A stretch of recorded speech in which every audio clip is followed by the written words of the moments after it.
사도신경 고백하심으로 9월 2일 수요 새벽 예배를 시작하도록 하겠습니다.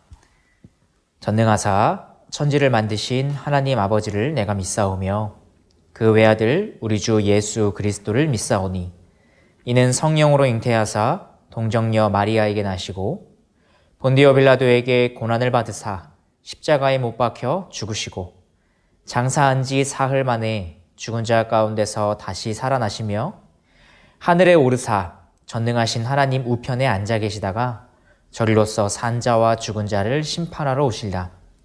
성령을 믿사오며 거룩한 공예와 성도가 서로 교통하는 것과 죄를 사하여 주시는 것과 몸이 다시 사는 것과 영원히 사는 것을 믿사옵나이다.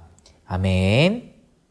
찬송가 250장 구주의 십자가 보혈로 함께 찬송하시겠습니다. 찬송가 250장입니다.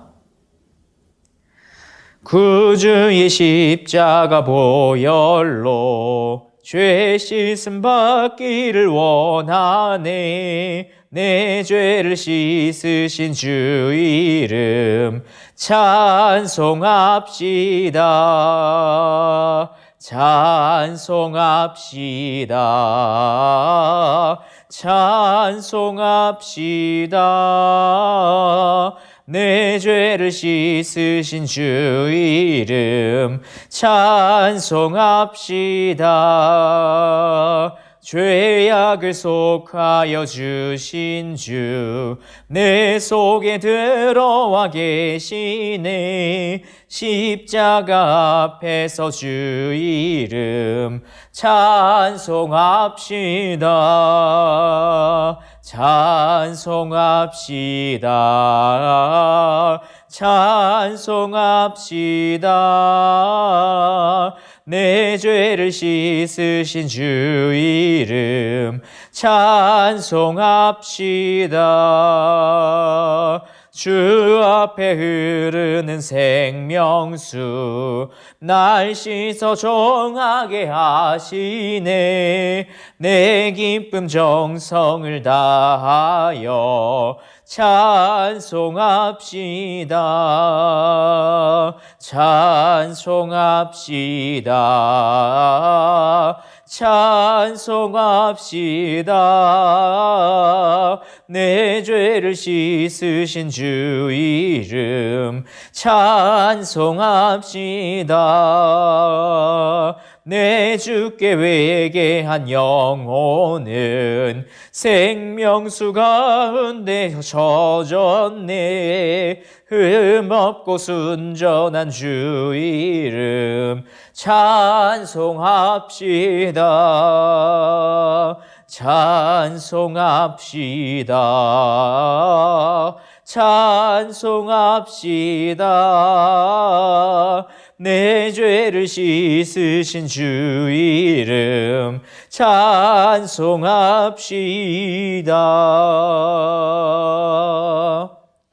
한 장 더 찬송하시겠습니다. 찬송가 272장 고통의 멍에 벗으려고 272장 함께 찬송하시겠습니다. 고통의 멍에 벗으려고 예수께로 나갑니다. 자유와 기쁨 베푸시는 주께로 갑니다. 병든 내 몸이 튼튼하고 빈궁한 삶이 부해지며 죄악을 벗어버리려고 주께로 갑니다. 낭패와 실망당한 뒤에 예수께로 나갑니다. 십자가 은혜 받으려고 주께로 갑니다. 슬프던 마음 위로받고 이 생의 풍파 잔잔하며 영광의 찬송 부르려고 주께로 갑니다. 교만한 마음을 내버리고 예수께로 나갑니다. 복되신 말씀 따르려고 주께로 갑니다. 실망한 이 몸 힘을 얻고 예수의 크신 사랑받아 하늘의 기쁨 맛보려고 주께로 갑니다. 죽음의 길을 벗어나서 예수께로 나갑니다. 영원한 집을 바라보고 주께로 갑니다. 멸망의 포구에 나와 평화의 나라 다다라서 영광의 주를 배우려고 주께로 갑니다.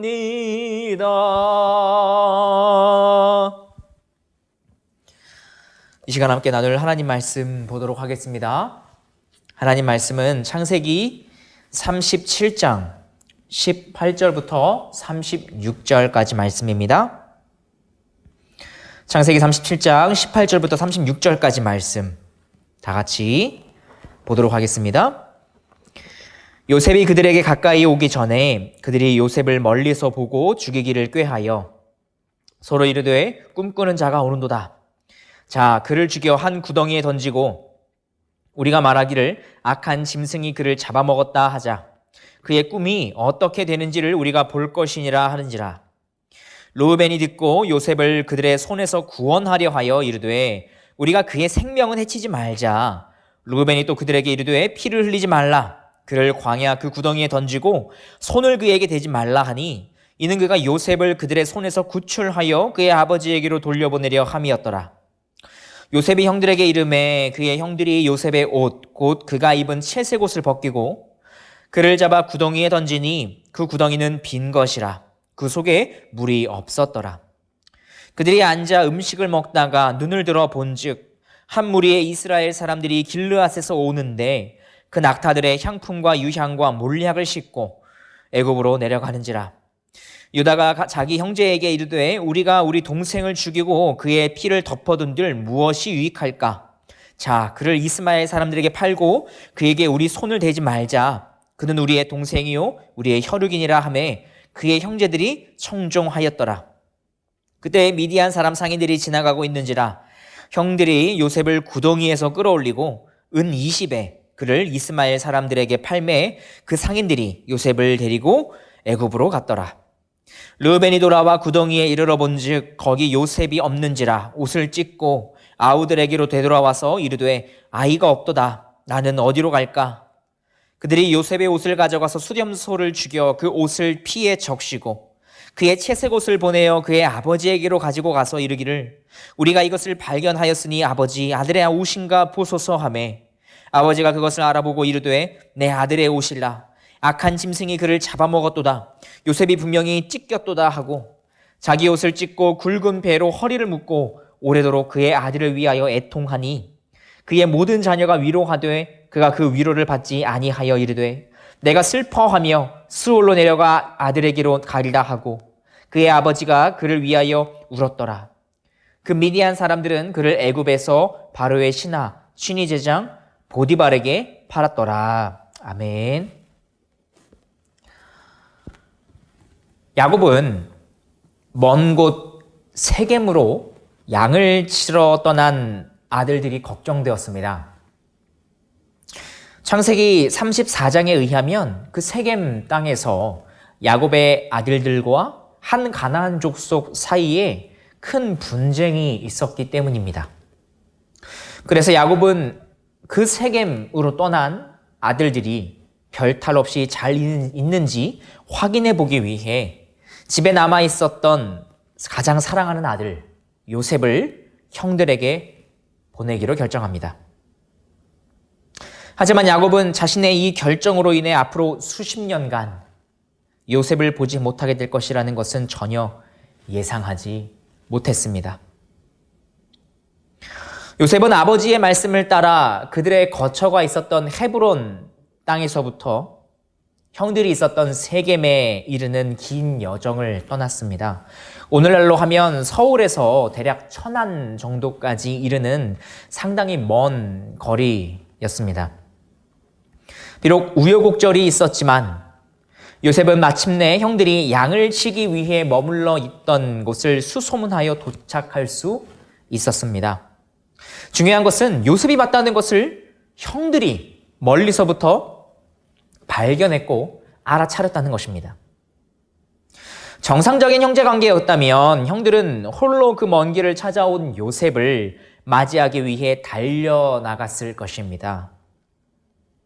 하지만 요셉의 형들은 요셉을 보자마자 마침 그를 죽일 수 있는 기회가 왔다고 그렇게 여겼습니다.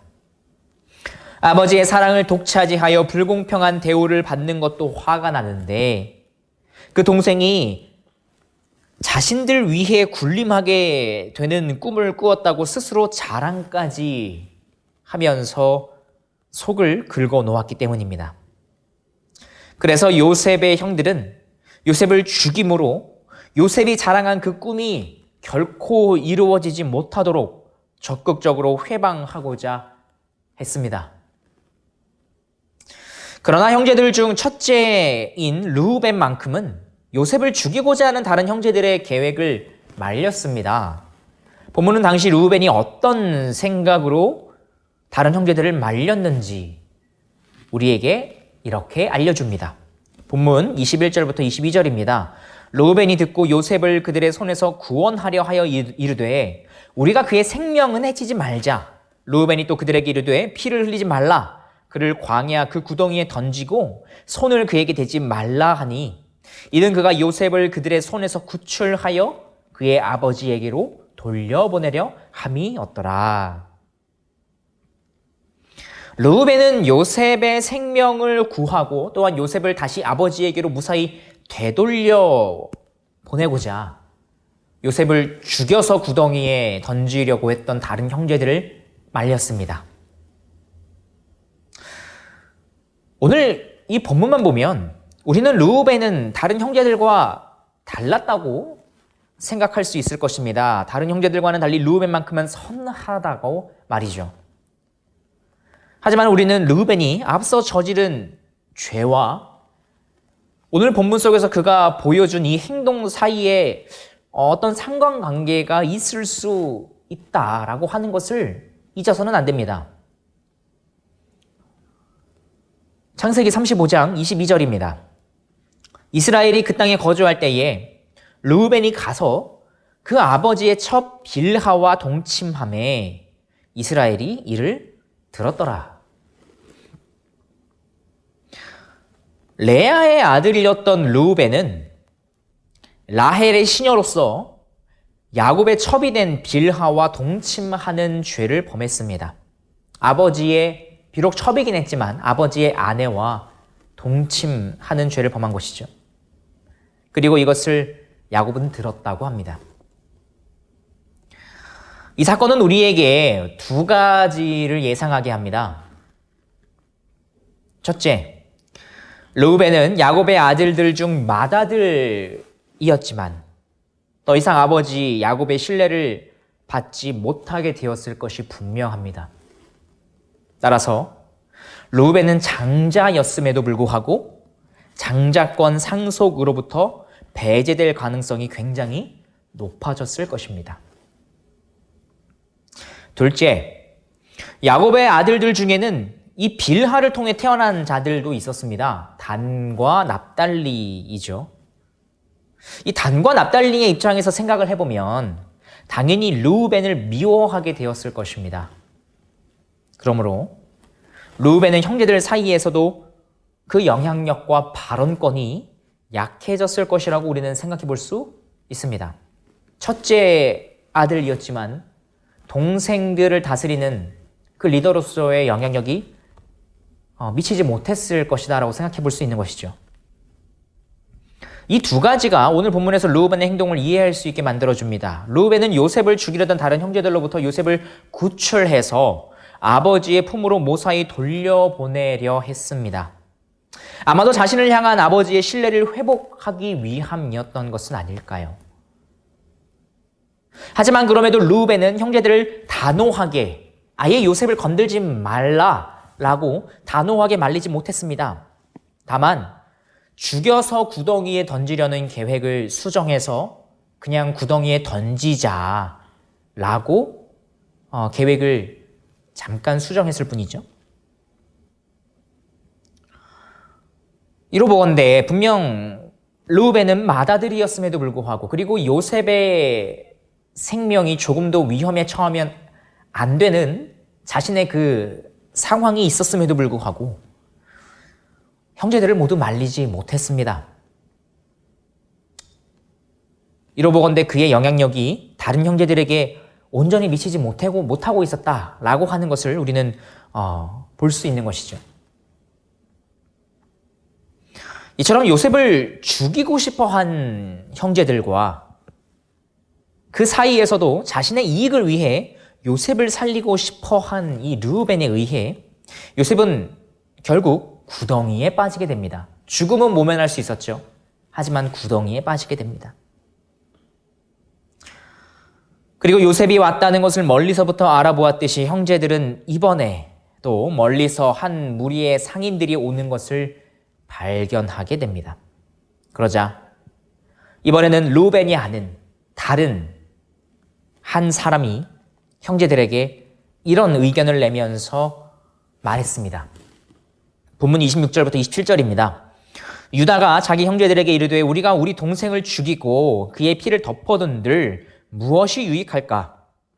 자, 그를 이스마엘 사람에게 팔고 그에게 우리 손을 대지 말자. 그는 우리의 동생이요 우리의 혈육이니라 하매 그의 형제들이 청종하였더라. 이번에는 유다가 요셉을 죽이지 말고 노예로 팔자고 제안했습니다. 이 말씀을 통해 우린 또다시 두 가지를 생각해 보게 됩니다. 첫째, 형제들이 유다의 의견을 청종했다는 표현을 좀 눈여겨볼 필요가 있습니다. 이것은 곧 맏아들인 르우벤이 아니라 넷째 아들이었던 유다가 형제들 사이에서 리더와 같은 역할을 하고 있지 않았을까 하는 것을 우리로 하여금 보여주고 있습니다. 야곱의 아들들 중 이러한 영향력을 가지고 있었던 유다는 훗날 결정적인 역할을 담당하게 됩니다. 둘째로 유다가 요셉을 상인들에게 판 이유에 대해서 한번 생각해 볼 필요가 있습니다. 유다의 의견은 적어도 요셉이 당장은 죽지 않고 계속해서 생명을 유지하게 되었다는 점에 있어서는 좋은 것이라고 할 수 있을 것입니다. 하지만 동생을 외국의 노예로 팔았다는 것은 우리의 손은 더럽히지 않고 그죠? 저들의 손에 맡기자라고 말하면서 외국으로 가는 상인들에게 자기 동생을 노예로 팔았다는 것은 결국 동생을 사지로 내몬 것과 같기에 결코 죄가 없다고 말할 수 없습니다. 그렇다면 유다는 왜 요셉을 형제들에게 팔자고 그렇게 제안했던 것일까요? 단순히 자신들의 손을 더럽히지 않으며 요셉을 죽이는 것이 목적이었다면 상인들에게 요셉을 공짜로 넘겨도 되었을 것입니다. 하지만 유다는 돈을 받고 요셉을 팔았습니다. 즉, 그의 탐욕이 사실상 요셉을 팔게 만든 것입니다. 유다의 이 탐욕으로 인해 구덩이에 계속 두었다면 오히려 르우벤에 의해 생명을 건질 수도 있었을 요셉의 인생은 이제 그 누구도 예상하지 못하는 방향으로 흘러가기 시작했습니다. 겉으로만 보면 요셉을 구해서 아버지에게 무사히 돌려보내려고 한 르우벤이 유다보다 더 선하게 보입니다. 하지만 르우벤도 결국 자신의 이익을 위해 요셉을 구하고자 했던 것이 아니었는가 하는 점을 본다면 그 속내가 자기의 유익을 위하여 요셉을 상인들에게 팔았던 유다와 크게 다르지 않습니다. 이처럼 요셉이 붙잡혀서 상인들에게 팔리기까지 겪은 모든 과정은 결국 그의 형들 각자의 탐욕에 따르는 결정이었을 뿐입니다. 정작 이 모든 과정을 기록하고 있는 오늘 본문은 요셉의 외침에 대해서는 단 한마디도 기록하고 있지 않습니다. 요셉의 생명은 그저 형들의 탐욕에 의하여 이리저리 휘둘렸을 뿐입니다. 이를 통해 우리는 얼마 전까지 함께 나누었던 이사야의 한 본문을 떠올리게 됩니다. 이사야 53장 6절부터 7절 말씀입니다. 우리는 다 양 같아서 그릇 행하여 각기 제 길로 갔거늘 여호와께서는 우리 모두의 죄악을 그에게 담당시키셨도다. 그가 곤욕을 당하여 괴로울 때에도 그의 입을 열지 아니하였으며 마치 도수장으로 끌려가는 어린 양과 털 깎는 자 앞에서 잠잠한 양같이 그의 입을 열지 아니하였도다. 그렇습니다. 오늘 본문 속에서 자신들의 분노에 따라 요셉을 죽이기 원했고 또 자신들의 탐욕에 따라 결정하면서 요셉의 생명을 값싼 것으로 만든 형들의 모습은 결국 우리의 모습이지 않을까요? 요셉의 꿈을 듣고 분노한 형들과 같이 자기들 위해 군림하게 될 것이라는 요셉의 그 꿈을 듣고 분노한 이 형들과 같이 우리의 삶 속에서 예수님의 말씀으로 주도권을 잡으려 하실 때 거부하거나 분노하는 것이 우리의 모습 속에도 있지는 않습니까? 또 우리의 탐욕을 위해 예수님의 생명이 담긴 복음을 그저 믿기만 하면 만사형통이라는 아주 간단한 구호에 담아서 값싼 것으로 만드는 것 역시 우리의 모습 속에 있지는 않을까요? 우리는 다 양 같아서 그릇 행하여 각기 제 길로 가기 원하는 때가 너무도 많은 것 같습니다. 그러나 그런 우리의 죄악을 하나님은 자신의 사랑하는 아들 예수 그리스도에게 담당시키셨습니다. 마치 노예로 팔려간 요셉에 의해 훗날 형들의 생명이 보전되듯이 말입니다.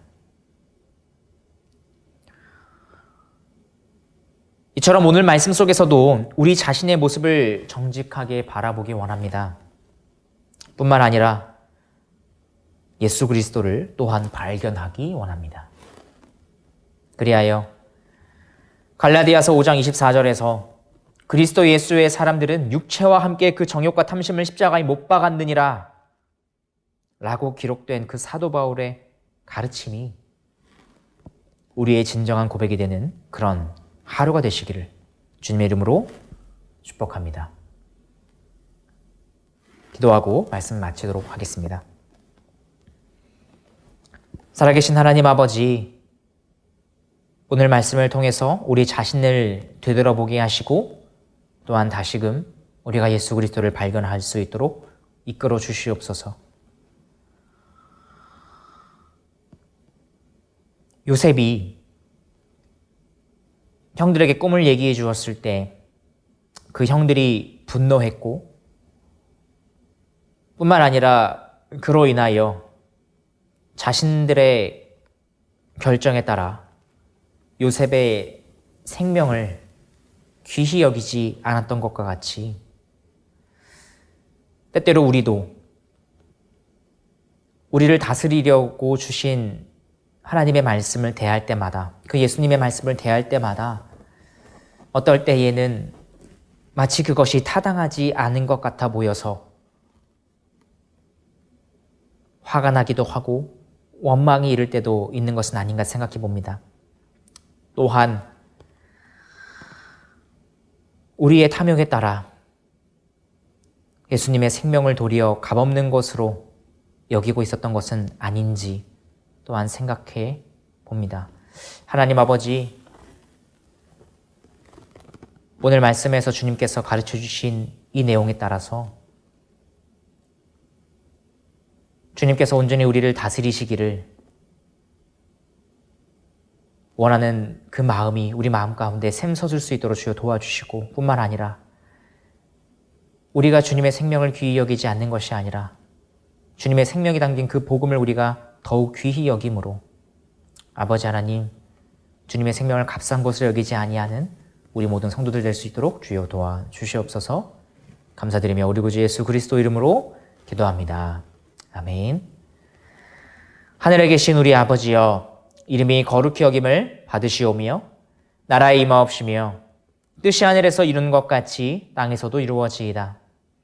오늘날 우리에게 일용할 양식을 주옵시고 우리가 우리에게 죄 지은 자를 사하여 준 것 같이 우리의 죄를 사하여 주옵시고 우리를 시험에 들게 하지 마옵시고 다만 악에서 구하옵소서. 대개 나라와 권세와 영광이 아버지께 영원히 있사옵나이다. 아멘. 우리 이 시간 몇 가지 공동 기도 제목 함께 나누신 이후에 각자 주님 앞에 갖고 계신 또한 개인 기도 제목 가지고 함께 기도하는 시간 갖도록 하겠습니다. 우선 몇 가지 공동 기도 제목 함께 나누기 원합니다. 우리가 연초부터 계속해서 기도해 왔듯이 이 코로나19로 인한 이 상황을 위하여 함께 기도해 주시기 바랍니다. 확진자가 너무나 많아진 이 상황, 이 시기에 다시금 사회적 거리두기 단계가 더 강화되었고 이로 인하여 교회뿐만 아니라 여러 가지 자영업을 하시는 분들도 함께 어려움을 겪게 되는 시기가 오게 되었습니다. 확진자 수가 속히 줄어들어서 이 사회적 거리두기의 높은 단계가 다시금 해제되고 좀 더 나의 즐거움보다 내 이웃의 생계를 위하여 그리고 생명을 위하여 조금은 나의 즐거움을 참고 감수하고 또한 나의 불편함을 조금 더 감수하는 그러한 마음을 온 국민이 가질 수 있도록 주님 도와주시옵소서라고 함께 기도해 주시기 바랍니다. 뿐만 아니라 이 코로나19로 인해서 확진자가 늘어감에 따라 신속히 수회 복구가 이루어져야 함에도 불구하고 그 수회 복구에 일들이 조속히 이루어지지 않고 있는 것을 보게 됩니다. 살아갈 수 있는 거처가 마련돼야 함에도 불구하고 자가 격리를 해야 되는 상황으로 인해서 텐트를 치고 그곳에서 잠시 머물고 계시는 분이 계시다는 그런 소식도 접하게 됩니다. 수회의 어떤 전체적인 복구가 신속히 이루어지는 것뿐만 아니라 그 복구가 이루어지기까지 또한 살아갈 생활의 그 거처가 또한 잘 마련되어서 큰 어려움을 겪지 않게 해달라고 그러한 수혜민들을 위한 기도 역시 함께 해주시면 감사하겠습니다. 마지막으로 계속해서 9시 주님은 나의 최고봉 기도 제목 함께 나누고 있습니다. 이 코로나19 상황이 계속됨에 따라 우리가 저녁 9시를 기도하는 시간으로 정해놓고 계속해서 여러 가지 기도문을 발송하는 시간을 가져왔습니다. 지금도 계속해서 그것이 이어지고 있는데 하나님 아버지, 이로 인하여 우리가 하루 속에서 그 정해진 시간, 그 조금이라도 우리가 주님 앞에 기도함으로 나아가는 시간을 가질 수 있게 해달라고 함께 기도하여 주시기 바랍니다. 다 같이 주님의 이름 한번 부르시고 함께 기도하는 시간 갖도록 하겠습니다. 주여